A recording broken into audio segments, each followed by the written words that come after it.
Bismillahirrahmanirrahim. Assalamualaikum warahmatullahi wabarakatuh. Alhamdulillahirabbil alamin. Pada kesempatan ini kita bisa berjumpa kembali dalam perkuliahan Studi Islam Indonesia dengan saya Ahmad Rijalul Umami. Pada kesempatan ini kita akan membahas materi terkait proses Islamisasi dalam berdirinya kerajaan Islam di Kerajaan Samudra Pasai, Demak, dan Banjar. Adapun tujuan perkuliahan pada hari ini, saya harapkan mahasiswa mampu memahami yang pertama, proses Islamisasi Kerajaan Islam Samudra Pasai. Yang kedua, proses Islamisasi Kerajaan Islam Demak. Dan yang terakhir adalah proses Kerajaan Islam Banjar. Langsung kita ke pembahasan yang pertama, yaitu proses Islamisasi Kerajaan Islam di Samudra Pasai.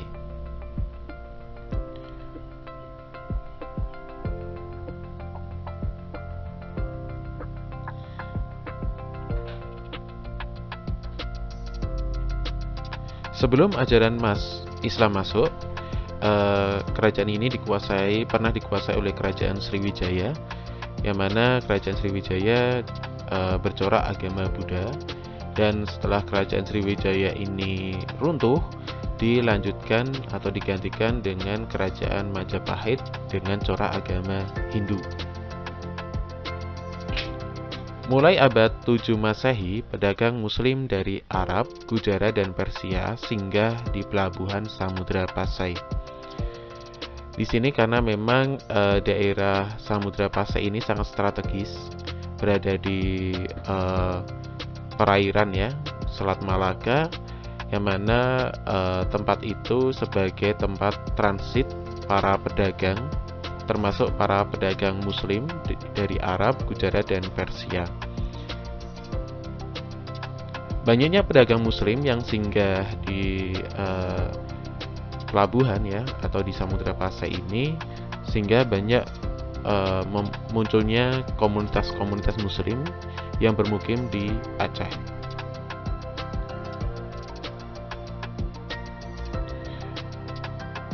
Tokoh Muslim Arab yang berperan dalam penyebaran Islam di Kerajaan Samudra Pasai adalah Syekh Ismail.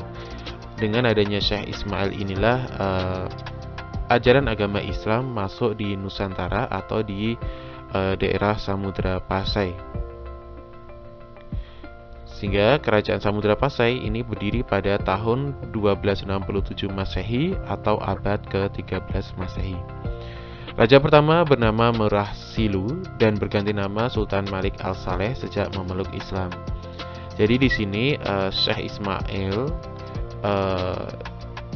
beliau singgah di Aceh karena ada perjalanan menuju ke Cina, dan pada waktu itu Syekh Ismail singgah di Samudra Pasai.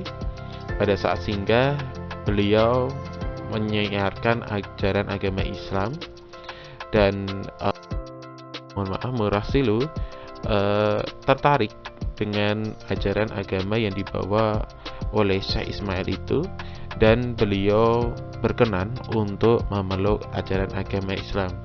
Setelah memeluk ajaran agama Islam, Merah Silu berganti nama menjadi Sultan Malik Al-Saleh, dan setelah itu Samudra Pasai berdiri. Penyebaran ajaran agama Islam di Aceh ini cukup pesat ya, karena dari para pendakwah Muslim atau orang-orang Islam yang bermukim di Aceh itu tidak hanya menjalankan jalur perdagangan, tidak hanya dalam perdagangan, tetapi ternyata di lain sisi dia juga menggunakan jalur pernikahan.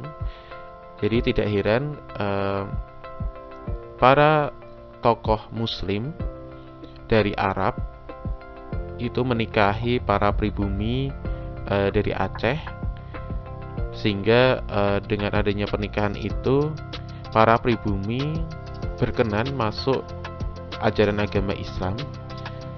Selain jalur pernikahan, di Aceh juga terdapat surau ya, yang mana di situ sebagai tempat untuk penyebaran ajaran agama Islam, sehingga tidak heran para tokoh muslim yang menyebarkan ajaran agama Islam di Nusantara ini bermula dari belajar atau bermula dari menimba ilmu di Aceh. Jalur yang lain adalah perdagangan, ya memang karena memang tempatnya strategis, sehingga perdagangan ini sangat cocok sekali dalam penyebaran ajaran agama Islam di daerah Aceh itu sendiri. Terus pengaruh raja, ketika Raja Murah Silu ya berpindah keyakinan atau berpindah ke agama Islam, sehingga para rakyat pun juga banyak yang berpindah ke agama Islam karena mengikuti jejak para rajanya. Itu merupakan proses Islamisasi kerajaan Islam Samudra Pasai. Kita lanjutkan ke pembahasan yang selanjutnya adalah proses Islamisasi kerajaan Islam Demak. Islam Demak, Demak ini bertempat di Jawa Tengah ya. Jawa Tengah.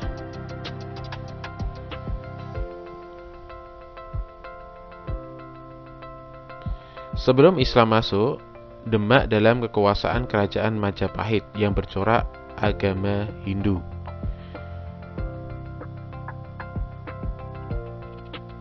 Asal mula kerajaan Islam Demak berdiri disebabkan lemahnya kekuatan kerajaan Majapahit ya. Jadi di sini karena memang pada waktu itu kerajaan Majapahit sedang banyak masalah, sehingga menjadi lemah. Karena apa? Karena luasnya kekuasaan, sehingga banyak sekali yang memperebutkan tahta kerajaan Majapahit, sehingga terjadinya perpecahan.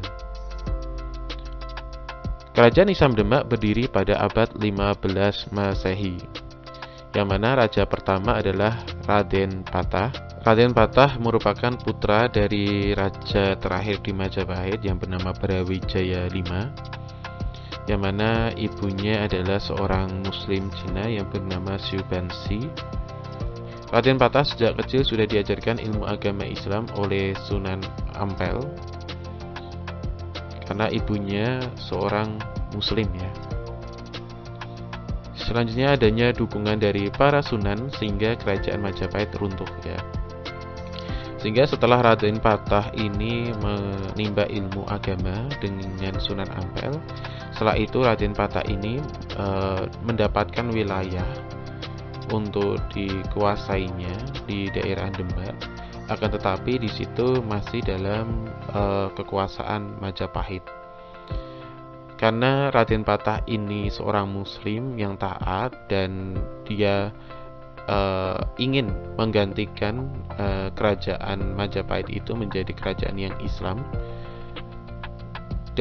karena adanya dukungan dari para sunan dan banyak orang, dan lemahnya kerajaan Majapahit waktu itu, sehingga Raden Patah mudah sekali untuk merubah kerajaan yang bercorak agama Hindu menjadi agama Islam, sehingga berdirilah kerajaan Islam Demak. Kerajaan Islam Demak mampu menyebarkan ajaran agama Islam di seluruh Pulau Jawa, sebagian Pulau Sumatera, sebagian Pulau Kalimantan, dan sebagian Pulau Sulawesi. Penyebaran Islam melalui jalur perdagangan, kesenian, sosial budaya, pendidikan, dan lain-lain. Dengan dukungan para wali, di sini penyebaran ajaran agama Islam cukup pesat ya. Banyak jalur yang digunakan para penyebar ajaran agama Islam itu. Yang pertama jalur perdagangan, kesenian, yang mana kesenian ini sangat diminati oleh para masyarakat, sehingga masyarakat ketika menerima ajaran agama Islam ini bisa menerimanya dengan baik ya. Terus juga pendekatan jalur sosial budaya ini sangatlah berperan penting dalam suksesnya penyebaran ajaran agama Islam. Terus pendidikan. Jadi di sini tidak hanya melalui jalur perdagangan atau kesenian atau sosial budaya, tetapi juga menggunakan jalur pendidikan, yang mana pada waktu kerajaan Islam Demak itu juga ada surau-surau yang mana di situ sebagai tempat penyebaran ajaran agama Islam. Puncak kejayaan kerajaan Islam Demak dipimpin oleh Raja Trenggono, ya, yang mana di sini bisa menyebarkan luas ajaran agama Islam hampir di seluruh Nusantara. Itu saja terkait proses Islamisasi kerajaan Islam Demak. Kita lanjutkan ke pembahasan kita selanjutnya, adalah proses Islamisasi kerajaan Islam Banjar. Kerajaan Islam Banjar terletak di Kalimantan bagian selatan.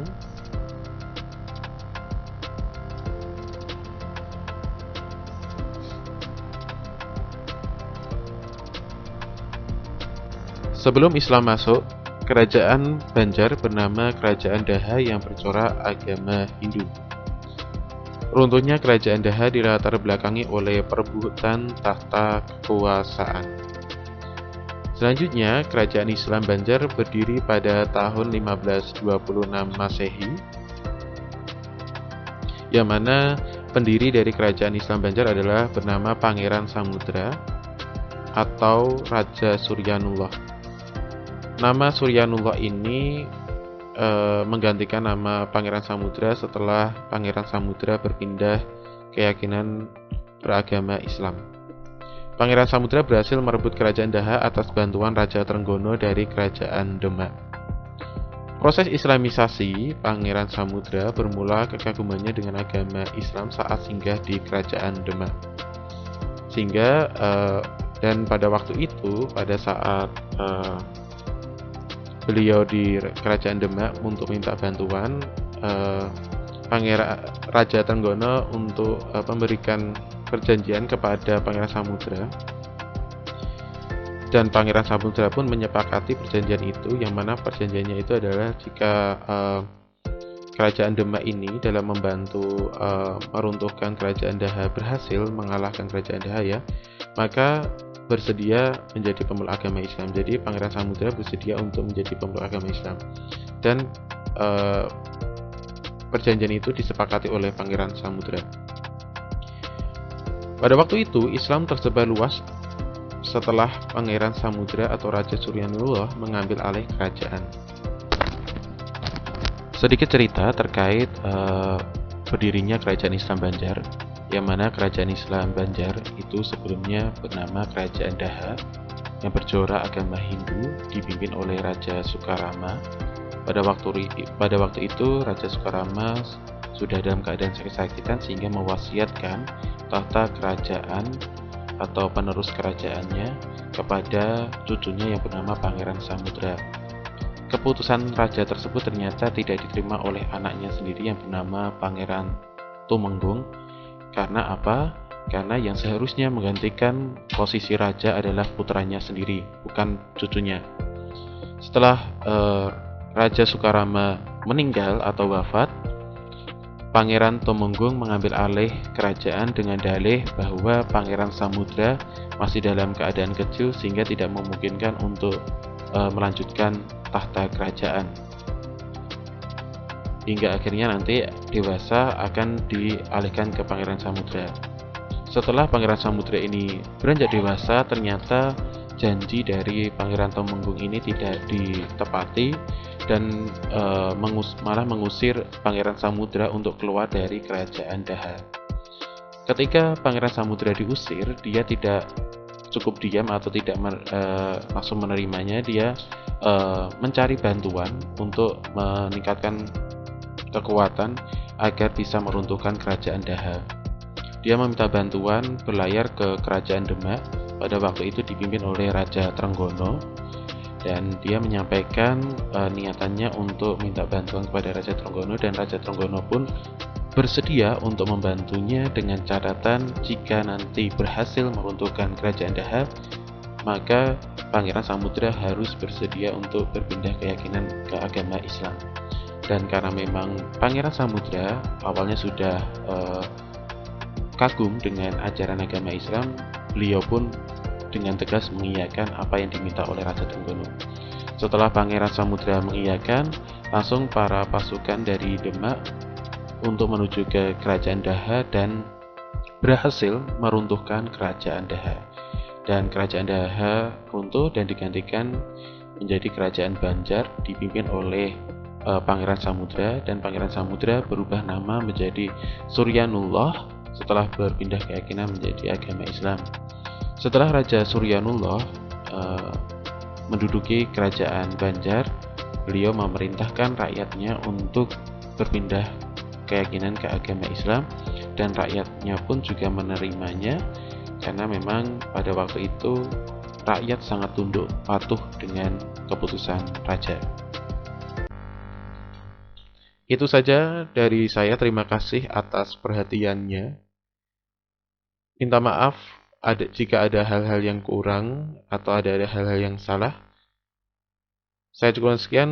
Billahi taufiq wal hidayah. Wassalamualaikum warahmatullahi wabarakatuh.